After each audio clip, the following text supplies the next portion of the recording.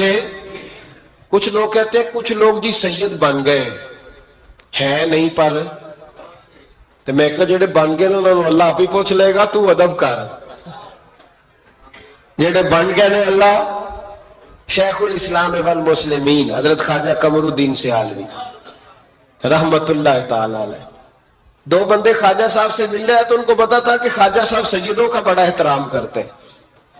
اعلیٰ حضرت فاضل بریلوی کا جب عرس ہوتا ہے نا بریلی شریف، تو سیدوں کو سٹیج پہ بٹھایا جاتا ہے اور بڑے بڑے عالم نیچے بیٹھتے۔ تو دو بندے آ گئے، کچھ لینے کچھ مانگنے، تھے فراڈ دونوں۔ ٹانگے سے اترے تو سیال شریف کے رستے میں درمیان میں پروگرام بنایا کہ سونا خواجہ صاحب سیدوں کا بڑا ادب کرتے ہیں، سید نہ بن جائیں، بن بھی جاتے ہیں نا لوگ، او سید نہ بن جائیں، تو ٹھیک ہے جی بن جاؤ، بن گئے سید۔ خواجہ صاحب کو کسی نے اندر جا کے بتایا دو سید آئے ہیں، تو خواجہ صاحب اس طرح دوڑے کہ نہ جوتا نہ سر پہ ٹوپی، دوڑ کے آئے۔ شیخ الاسلام خواجہ صاحب نے ہاتھ چومے، نذرانہ دیا، دو تین تھیلے بھر کے دیے لنگر کے۔ جب وہ جانے لگے نا تو خواجہ صاحب ان کے ساتھ باہر تک آئے، جہاں انہوں نے سید ہونے کا پروگرام بنایا تھا وہاں تک ساتھ آئے، ان کو روانہ کیا۔ تو ان میں سے ایک بندہ خود ہی بول پڑا، کہنے لگا حضور یہاں لوگ دروازے تک چھوڑنے آتے ہیں یا گاڑی تک؟ نہ دروازہ نہ گاڑی، آپ درمیان میں رخصت کرنے آئے، سمجھ نہیں آئی۔ تو خواجہ صاحب فرمانے لگے تم یہیں سید بنے تھے، یہاں تک ادب کرنا ضروری تھا، یہاں تم سید بنے تھے یہاں تک ادب کرنا، پیچھے تم سید نہیں ہو تو میں کیسے ادب کروں؟ جہاں تک تم سید ہو وہاں تک ادب کرنا۔ اور میرے اعلیٰ حضرت نے عقیدہ دیا، کہنے لگے تیری نسل پاک میں ہے بچہ بچہ نور، تیری نسل پاک میں ہے بچہ بچہ نور کا، تو ہے عین نور تیرا سب گھرانہ نور کا۔ تو میاں صاحب نے اس کی وضاحت بھی کی، میاں صاحب سے کہا حضور ادب کرتا کون ہے؟ سارے تو ادب کرتے نہیں۔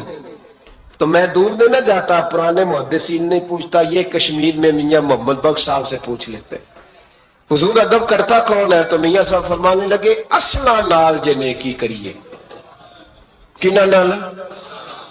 اصلا نال جے نیکی کریے تو نسلہ تاک نہیں بھول دے، ہاں بے اصلا نال نیکی کریے تو پھول کنڈیاں نال تول دے۔ بے اصلا فرمانے لگے جو اصل ہوگا نا اخلاق کا، کردار کا، خاندان کا اصل، وہ ہمیشہ مصطفیٰ کے صحابہ کا بھی احترام کرے گا اور اہل بیت نبوت کا بھی ان کا ادب کرے۔ سنیں نبی پاک نے کیا فرمایا، ترمذی میں حدیث ہے، نبی پاک نے خطبہ حجت الوداع دیا۔ لوگ ہمیں کہتے ہیں نماز روزہ حج زکوٰۃ اس سے آگے نہ جاؤ، حضور نے خطبہ دیا، فرمایا میں تمہیں دو چیزیں دے کے جا رہا ہوں، اگر تھام کے رکھو گے تو گمراہی تمہارے پاس نہیں آئے گی۔ یا رسول اللہ کون کون سی؟ فرمانے لگے ایک میں تمہیں